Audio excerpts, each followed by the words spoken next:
sur la vie économique de notre pays. Il ne faut pas se voiler la face. On ne pouvait pas faire une telle opération sans qu'il y ait des répercussions. Mais qu'à cela ne tienne, ce qu'il a lieu de faire en ce qui concerne les autres de la presse, beaucoup plus, c'est de prendre les choses dans leur contexte normal.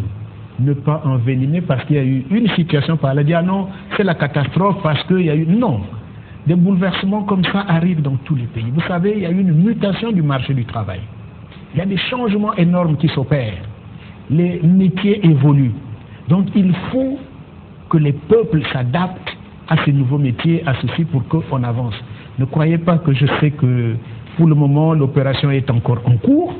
Il y a des bouleversements qui se font au niveau des marchés du travail et pour la plupart, c'est vrai que quand vous dites il y a dans les entreprises, nombreux de nos frères de la RDC qui étaient chez nous, je crois que pour la plupart, à 60%, étaient dans l'informel.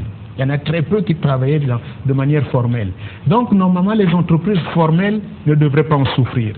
Maintenant, si problème il y a aujourd'hui, c'est dans les petits métiers informels qu'il y avait, où il y avait ceci ou cela, mais c'est l'occasion justement... Le Congo a opté pour la modernisation et l'industrialisation du pays. L'industrialisation, parlons d'abord de ce pilier, prendre en premier essor les infrastructures. Voyez-vous? Et donc, ces ressortissants de la RDC étaient plus dans des entreprises, des infrastructures. Et aujourd'hui, quand ils s'en vont, vous pensez que le Congolais sera qualifié pour aujourd'hui facilement devenir maçon, menuisier et bien d'autres? Non, je crois qu'il faut restituer les choses. Le peuple congolais n'est pas un peuple sous tutelle. Pour dire oui, le tuteur est parti, il ne pourra plus rien faire. Non, nous sommes un brave peuple, capable de se surmonter, et je suis sûr que tout ce qui se fait sur nous, le peuple congolais, notre jeunesse, est capable de se surpasser et d'assumer ses fonctions dans de bonnes conditions. Il y a juste un petit temps d'adaptation et tout ira sur les relais. Alphonse Dongo, comment faire pour que le Congolais aujourd'hui arrive à remplacer convenablement le sujet RDC quand on sait qu'il était partout et pour tout? Non, c'est une question un peu difficile parce que je pense que ceux qui ont mené l'opération, ceux qui sont des services de sécurité, n'ont pas étudié tous les aspects de la question en lançant cette opération. Parce que quand bien même vous voulez lancer une telle opération, il faut aussi tenir du poids considérable, du poids économique que représentent ces gens.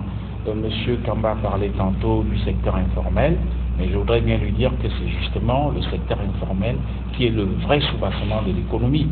C'est par ce secteur qu'on sent une circulation monétaire, qu'on sent même peut-être les effets induits du système formel.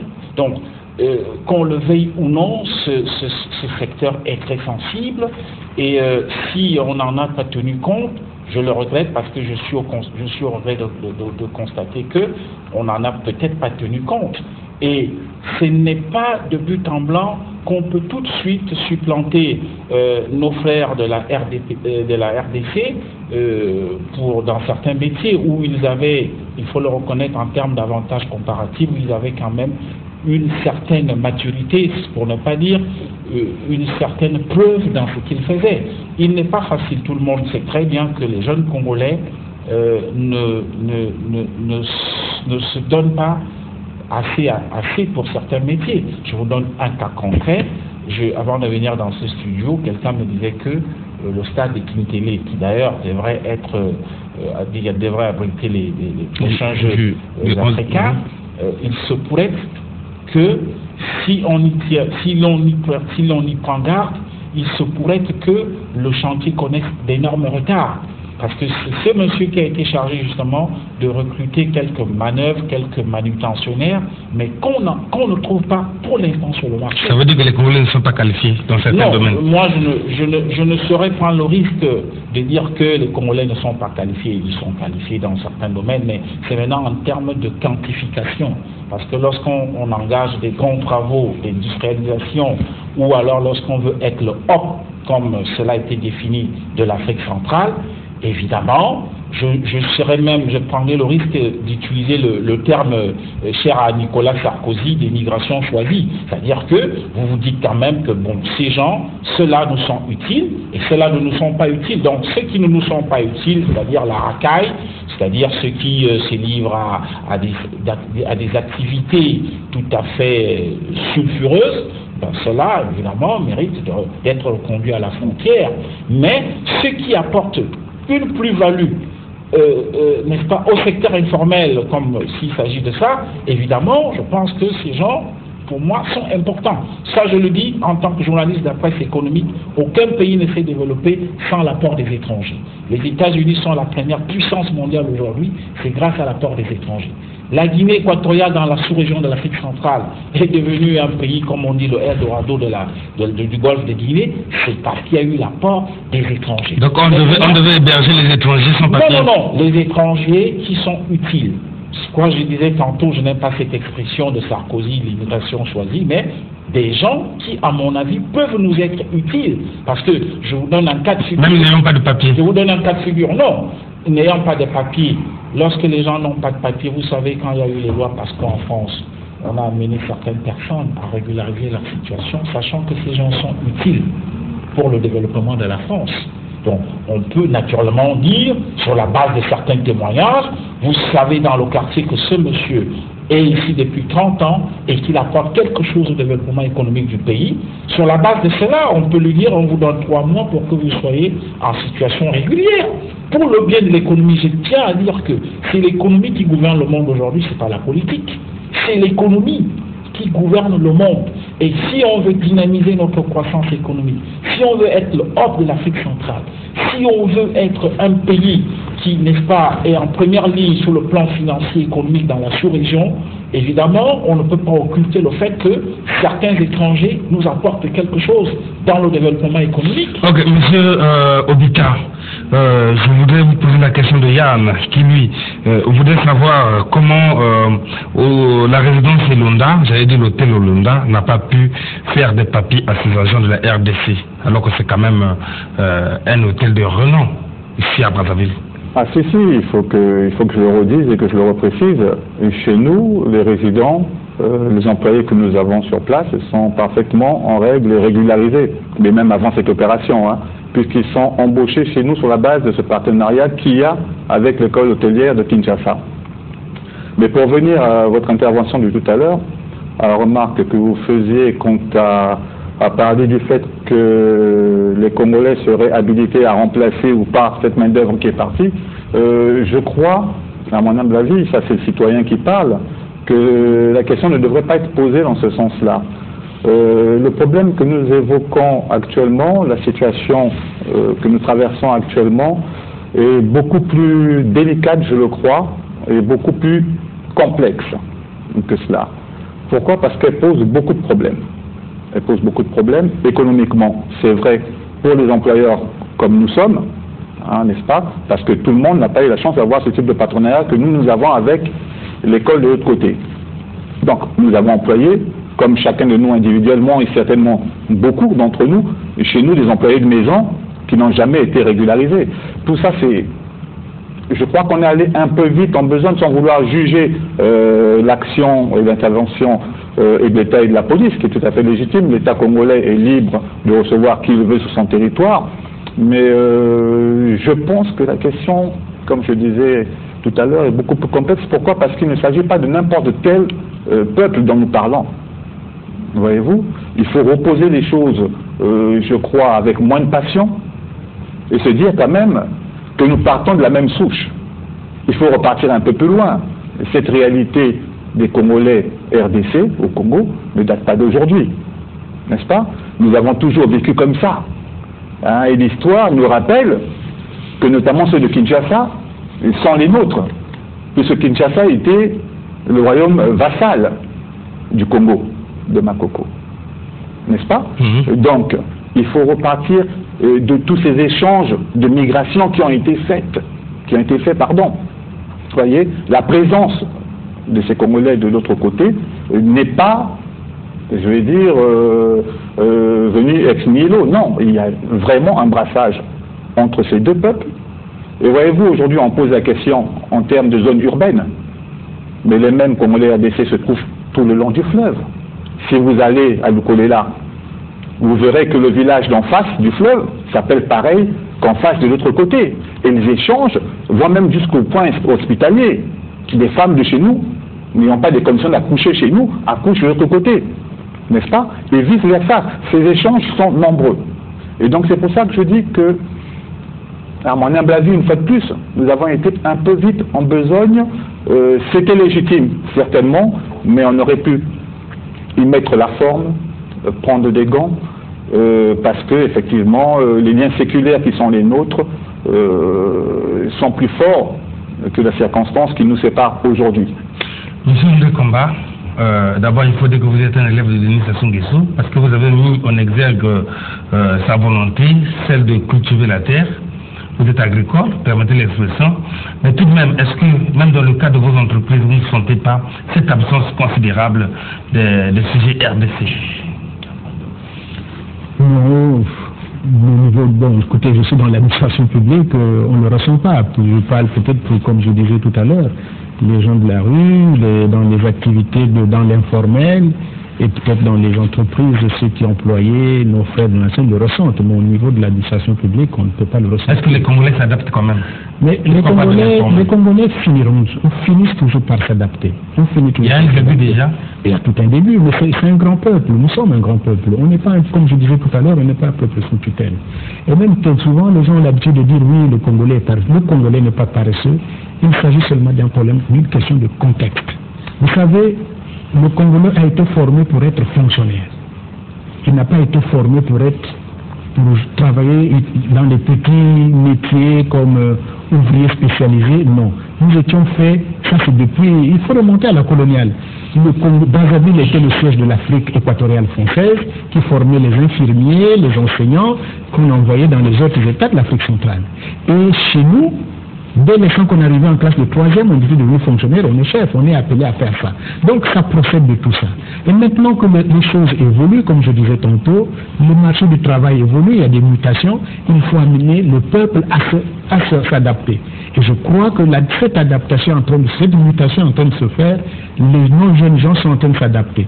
Depuis là, vous savez que dans beaucoup de quartiers, ce sont les Congolais qui poussent les poubelles, ce sont les Congolais qui ramassent les poubelles plutôt, ce sont les Congolais qui balaient, ainsi de suite. On voit dans les rues, nous avons vu tous les matins comment les jeunes gens, filles et garçons, se mettent avec des balais pour balayer nos rues. Donc les choses sont en marche. Et ce sont des choses, ce n'est pas nouveau, ce n'est pas spécialement au Congo. Vous allez même en Europe, vous allez dans les pays d'Europe, pendant longtemps, quand vous cherchez un éboueur, il fallait voir un Africain, il fallait voir un ceci, mais les choses évoluent.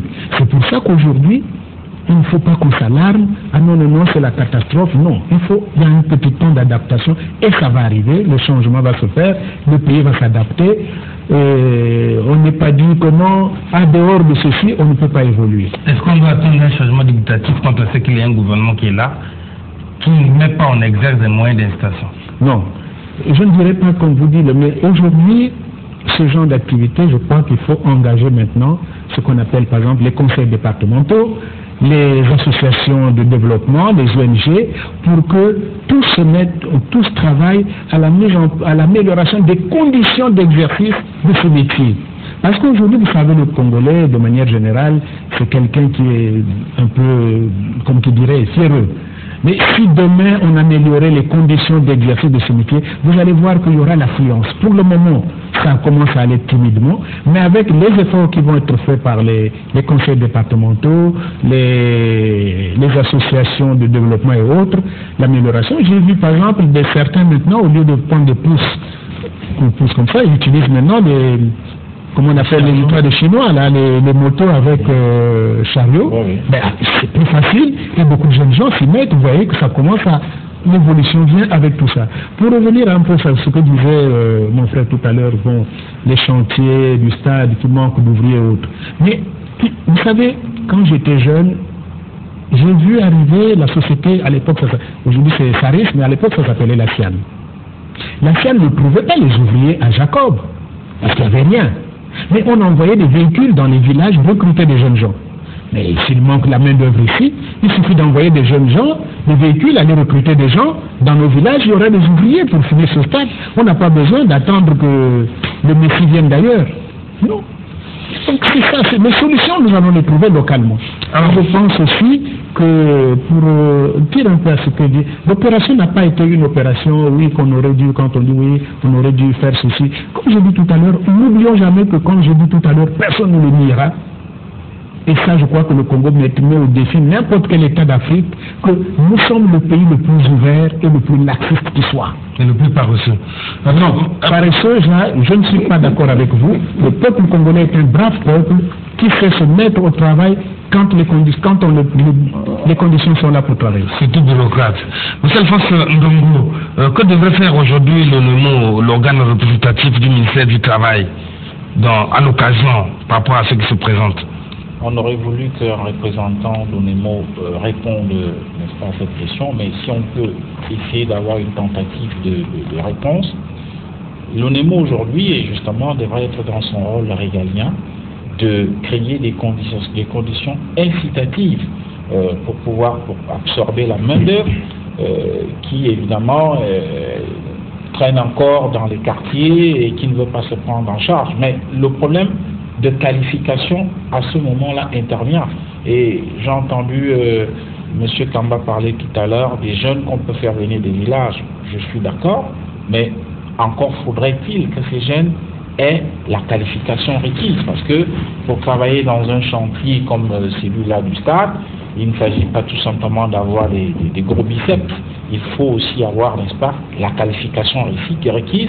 Et c'est là où l'ONEMO devrait intervenir pour créer peut-être, je ne veux pas utiliser ces termes de l'époque marxiste-léniniste, c'est-à-dire la formation des masses. Je pense que c'est autant de choses qu'on peut faire. Comment faire pour réorienter certains jeunes, même ceux qui sont bardés des diplômes, leur dire, écoutez, l'essentiel, comme on dit, il n'y a pas de sous-métier, il n'y a que de sous-gens. Est-ce que vous pouvez vous insérer dans tel créneau? Parce que nous constatons que ce créneau est pour l'instant libre. Le problème maintenant, c'est là où les pouvoirs publics, notamment l'ONEMO, c'est-à-dire le ministère du Travail à travers l'ONEMO, devraient intervenir pour créer des conditions incitatives, former des jeunes. Mais je regrette, pour répondre, pas peut-être pour répondre à M. Kamba, mais juste lui apporter l'information qu'on aurait dû prendre un peu plus, beaucoup de sérieux, beaucoup plus, n'est-ce pas, on aurait eu un peu plus de jugeote avant de lancer cette opération, c'est-à-dire quand vous voulez la lancer, vous faites venir quelques gens qui essaient, n'est-ce pas, d'esquisser comme ça quelques pistes de solutions, en se disant, bon, ces gens qu'on voudrait faire repartir, où est-ce qu'ils sont plus nombreux? Oui, dans le secteur informel. Dans quel secteur? Celui de la boulangerie, ou bien celui de l'hôtellerie, ou bien celui des petits métiers. À partir de là, vous faites maintenant des projections, et vous commencez, donc vous demandez à l'ONEMO, ça se fait dans l'administration, commencez à nous former beaucoup de jeunes, aujourd'hui dans tel domaine, parce qu'il se pourrait que si nous faisons partir ces gens qui sont assez nombreux dans tel secteur, ils pourront tout de suite remplacer cela et auront donc du travail. Voilà comment on aurait pu mettre l'opération. Bon, on n'a pas le monopole de l'intelligence ou quoi que ce soit, mais je pense que les gens qui ont lancé l'opération, c'est une bonne chose, mais ils n'ont pas peut-être perçu les conséquences auxquelles nous sommes confrontés aujourd'hui. Sinon, on aurait pu donc associer et le ministère du Commerce et le ministère du Travail et évidemment toutes les administrations connexes pour qu'on commence maintenant à former des jeunes, c'est-à-dire pas des gens qui ont des gros cahiers qui écrivent, des gens qui tout de suite peuvent travailler sur le terrain et qui peuvent apporter une réponse à la demande du travail. Pourquoi aujourd'hui le Congolais est plus bureaucrate et refuse d'aller à l'informel? M. Kamba l'a dit tout à l'heure et je pense qu'il a bien répondu à cette question. À l'époque coloniale, nous avons été orientés comme bureaucrates, des gens qui savent mettre la veste, bien habillés, parlant bien français, tandis que les Tchadiens étaient chargés de la bûche à l'huile. Mais actuellement, n'est-ce pas parce que les ouvriers sont mal payés? Quand on voit le plus grand maçon congolais qui travaille chez les Chinois est mal payé, le Chinois il est bien payé, n'est-ce pas dans ce cadre-là? Ils sont plus mal payés. Je crois qu'ils ont même d'ailleurs renchéri le coût du travail. Parce j'ai ouï dire qu'on est passé de 3 000 à 5 000 francs CFA par ouvriers depuis que nos frères d'en face sont partis. Et peut-être qu'on va essayer d'explorer les pistes au cours de cette émission, parce que le renchérissement de la main-d'œuvre aura forcément des conséquences sur l'inflation. Ça c'est sûr, et je pense que le ministère du Commerce aura du pain sur la planche. Ok. Monsieur Bittah, vous pensez effectivement comme Monsieur Alphonse Udongo qu'effectivement l'ONUMO, l'organe représentatif du ministère du Travail, devait simplement procéder à la formation et non à la qualification directe des jeunes Congolais, certains qui ont déjà d'ailleurs débuté dans cet exercice. Mais je crois que l'ONEMO est parfaitement dans son rôle. Depuis quelques années, c'est une entité qui est très dynamique. Mais simplement, aujourd'hui, il faut reconnaître et avoir la sagesse de dire que même l'ONEMO, par contre, est pris de court. Hein, la qualification ne s'improvise pas. C'est un processus qui se prépare, que l'on met en place et que l'on suit.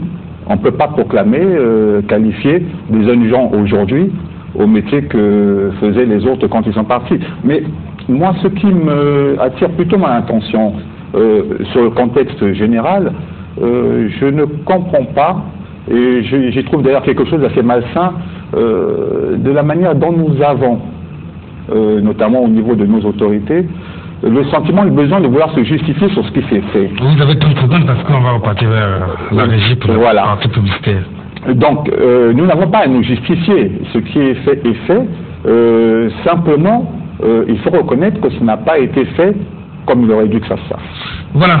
Donc, c'est donc par ce mot de M. Bittah, nous repartons.